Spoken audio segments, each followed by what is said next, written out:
Ассаламу алейкум, урматтуу Иса Аслов YouTube каналыбыздын каталуучулары. Туугандар, амансыздарбы? Бүгүн дагы бир сиздерге бир сооп болсун деп ушул видеону чыгарып атабыз. Чын айтканда, соопко жетишип калыңыздар депчи. Амир инибиз 3,5 жашта экен. 3,5 жылдан бери оору менен алышып, толугураак маалыматты эже өзүңүз айтып бериңизчи. Бул эжелерибиз, акелерибиз бийликтен болот экен. Ошондон баса бир айтып өтүп. Саламатсыздарбы кыргыз элим. Менин атым Сүйүмкан. 33-төмүн, 3 баланын апасы боломун. Ушул Амир балам эгиздердин түгөйү ичимде чарчап калды. 24-25 неделяда. Ошону менен экстренный операция кылып Амирди сактап калды врачтар. Бирок 5-суткада балам инсульт алды. Кровоизлияние мозг 3 степень болду. Балам төрөлгөндөн 6 айлык болгучакты 5 операция болдук. Глубоко недоношенный болуп төрөлгөн үчүн 800 грамм төрөлгөн үчүн жанагы сосудтары вообще слабый болот экен баланын. Анан 2 жолу көзүнө, 1 жолу жүрөгүнө кетип жаткан сосудка, анан 2 жолу башына операция болду. Инсульт алгандан кийин 1 айдан кийин гидроцефалия деп диагноз койду. Баягы инсульт болгондо адамдын башынан чыгып жаткан суу өзү спинной мозг аркылуу рассасывать этилип кетет экен. Ар бир адамдын башынан ликвор чыгып турат экен. Анан ошол ликвор кетпей башка топтолуп баштады. Жанагы кровоизлияние болгондо ошол канал кан менен толуп полностью жабылып калат. Окклюзионный гидроцефалия деп диагноз коюлду. Анан 5 айлыгында балам повторный кровоизлияние болду. Балам ушу ыйлап вообще эч нерсеге көнбөй скорый менен больницага барсак, балаң инсульт алыптыр повторный деп, анан 2-күнү сразу барган күнү эле реанимацияга түштүк. Анан 2-күнү операция кылып башыга аппарат койду. Ошол аппарат аркылуу жашап келет. Мына башында мына жерине аппарат коюлган, шунт деп. Бул аппарат мындайынан ичиге түшүп кетет. Ошо кровоизлияние болгондо центральный головной мозг пострадает этип, именно физикага жооп бере турган. Головной мозг пострадает эткен үчүн балам сол тарабы парализованный болуп калды. Сол жагы. Сол жагы, бияк жагы. Анан ошону менен баланын өмүрү менен алышмай бизде 2019-жылы сентябрда башталган. До сих пор 3,5 жыл болду алышып келатабыз. Ошол балам төрөлгөндө 6-сентябрь 2019-жыл мен больницага жаттым, роддомго. Балам 11-сентябрь төрөлдү 2019-жылы. 5-сентябрь 2020-жылы биз больницадан чыктык. Толук 1 жыл болдук больницада. Анын ичинде канча реанимация, канча больница, канча деген операциялар болду. Андан бери жагыга ушул балам 1 жашка толгондо ДЦП деп диагноз койду. Ошол эми ДЦП 4 уровень деп койду. Азыр между 3 и 4 уровеньде балам. Балам азыр өзү отурат, өзү жөрмөлөйт, бирок бутуну кошпойт, колу менен жөрмөлөйт. Бутун просто тартып, сүйрөп жөрмөлөйт. Ходунок менен басат. Сүйүлүп калды. Акыл эси бүт бардыгы жакшы жайыда, зрениясы жакшы, слух жакшы, обращенный речь бүт бардыгыны түшүнөт, адамга жооп берет.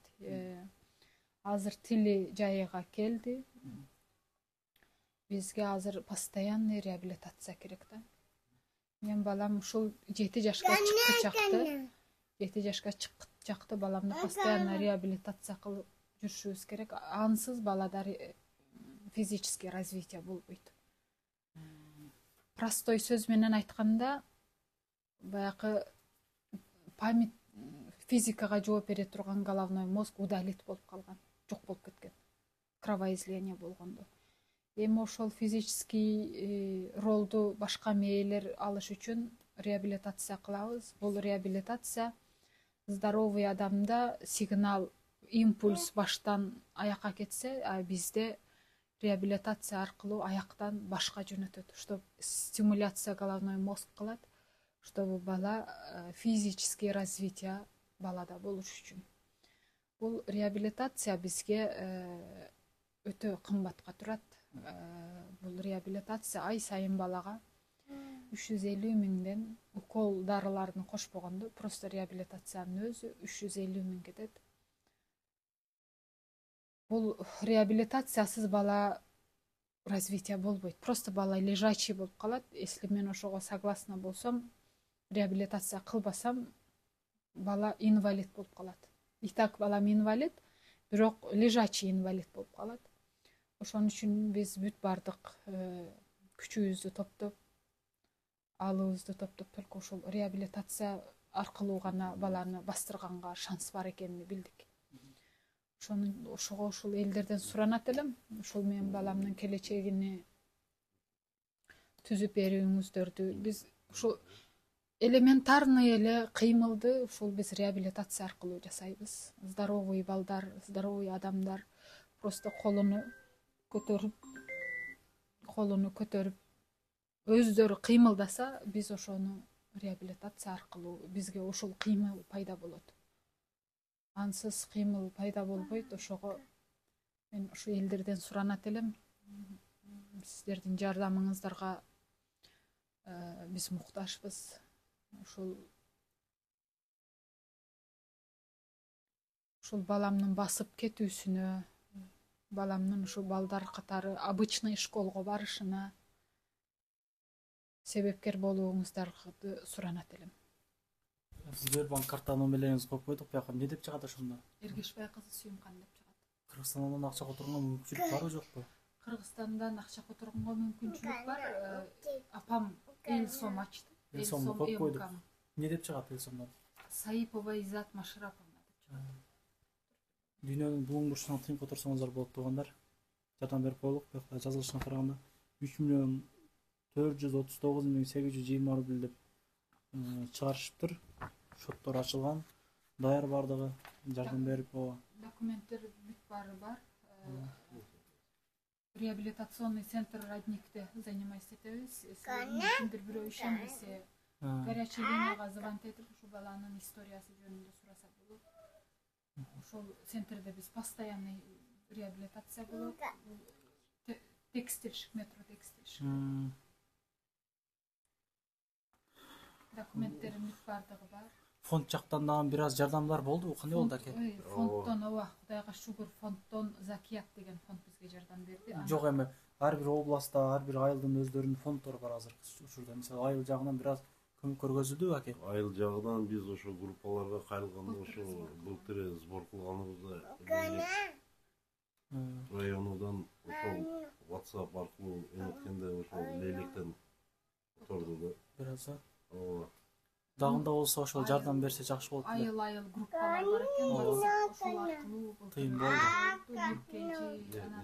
Луиза тартты, ошолор аркылуу биз былтыры лечение алдык, реабилитация жайы менен. Андан кийин бул Россиянын фонддоруна кайрылдык, 2 фонд жардам берди. Кудайга шүгүр, азыр эми мына дагы 2023 жылга реабилитация тех средства биригип ушул сумма болуп чыкты. Айгып кетсин эже. Айгып кетсин. Балдар катары жүгүрөт иншалла. Жардам берип болуп тургандар шифасын берсин. Бул дагы бир сыноо экен. Сыноо бир Аллам жактырган бенделер экенсиңер. Сабыр кылып. Ошо аппараттар керек да, вертикализатор керек, анан ночной тутур, дневной тутур деп. Баланын сөөгү өсүп, мышца укорочение болуп атат да, биздики түз болсо мунуку жеңип турат да. Ошо аппараттар да кымбат экен. Мен иштеп тапкан акчам квартира ошол эмелерге эле жетип атат. Бир адам жеткен эч нерсеге жетпейт, бир адам иштеген чынын айтканда. Өзүбүздө бар эмелерди саттык. Кыргызстанда бар эмелерди сатып болушунча Умшадык дейм. ооба. Бар Аракет кылып атабыз. Эми ошол аппараттарга анан ошо баланын лечениясына чоң акча керек экен да. кыргыз эли бар экен деп ушундай жардам сурап чыгып атат туугандар. Жок дегенде бир жакшы сөзү жазып, лайк басып, ошол группаларга таратып коелук. 20 рубльден да которуп койсок жакшы болот. Бизди көп, өтө көп баягы Россия жүргөсүнүн жергесинен көрүшөт. Көп көрсө көл болот, чынын айтканда мына. Көмөгүбүз көргөзүп коелук, өздөрүнө түшөт туугандар. Туура жетип келет ихсаныңар. Рахмат, Алла разы болсун. Айыгып кетсин. Алдын ала кыргыз элинин бүт баарына көргөндөргө кайрылар элем. Дуа кылыңыздар менин балама, менин балам жөнүндө элдерге маалымат берүүңүздөрдү суранамын. Ден соолук каалаймын бүт баарына. Ушул бул жашоодо ушул Бала деп жашайт адамдар. Рахаты ушул баланын ден соолугу экен. Бул жашоодун дагы өзүнүн тозогу болот экен. Бул балаң ооруса, бул тозок, бул жашоодо көрүп жаткан тозок экен. Бул жашоодун рахаты ушул балдарыңыздын ден соолугу экен. Башка нерсе болбосун, үй жай, машина болбосун, бирок балаң ден соолугу чың болсо, эң биринчи бакыт эле ушул экен. Биринчи бакыт. Агып кетет. Ойлонбоңуздар. Жакшылык күндөрү жолугалык. Жакшылык күндөрү жүгүрүп кетсин балаңыз. Колун кесип тыйын которуп койгон. Ошо тилегениңиз эле ушул баланы басабыз. Бул биздин прям асмандан тийип турган күнүбүз да бизгечи. Агып кетет Кудай кааласа. Мунсуз бир минут элестете албайбыз. Мына баланы особенно сүйөт экен ата-энечи. 10 балаң болсо дагы арасында бир балаң ушундай болсо, бул өзгөчө, мээрим өзгөчө, сүйүү өзгөчө болот экен бул бала. Бул бала үчүн бардык нерсеге готовый болот экен. Баары жакшы болот. Тынч болгула туугандар. Анан ошол кирди чыкты маселелер болуп атса, ошол сүйүн акени биз сунуштайбыз. Жардамга көңүл буруп коесуздар. Жардамдар боюнча өтө номер кайрыласыздар. Рахмат. Документтер так болбой кирди чыкты кылыш керек болуп жатса, мен сүйүн акени сунуштайм. До конца айдашат. Кирди чыкты кылуучулардын регистрациясын базадан жана кара тизмеден бекер текшерип беришет. 24 саат бою чала берсеңиздер болот. Сүйүн эл кызматында.